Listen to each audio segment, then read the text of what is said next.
அந்த காலம் மாதிரியே தவற எடுத்து எங்க அப்ப யாருமா இந்த பாரு நடுக்கொண்டு உட்காந்துருக்கேன் பாரு அவன் தான் தானே உனக்கு எப்படி தெரியும் ஏண்டா என் புருஷன் 4 பிள்ளை பெத்தவ எனக்கு தெரியாதா எப்பயுமே ஒப்ப லேட்டாத்தே வருவேன் காவாளி பையன் அந்த நடந்து வராரு வர்ற அவருதான் ஒப்ப அப்படியா பக்கத்துல யாருக்கா அந்த மானங்கிட்ட திருக்கத்தான் ஒப்ப வச்சிருந்தேன் பரவாயில்லப்பா வாப்பா வாப்பா வாப்பா அட பாவி அப்பதான் பூத்தியால வச்சுட்டு குடியா கெடுத்துக்கிட்டு இருந்தேன் இன்னும் அவ கூட சுத்திக்கிட்டு அழையிற வாயா சொத்து தெரிஞ்சலியா நீ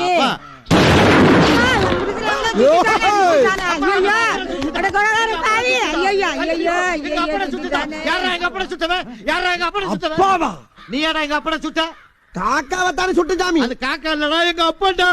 காக்காவை கொப்பங்கிற லூசு பேரா நீ. ஏன்டா எங்க அப்பனை கொன்னுட்டு என்ன லூசு பையன் என்ன சொல்ற? அவங்கிட்ட என்னடா பேச்சு? அவன் தூக்கிட்டு வந்து கண்டந்துக்குமா வெட்டி நம்ம வீட்டு நாய்க்கு போடுங்கடா. டேய் விட மாட்டேன்டா.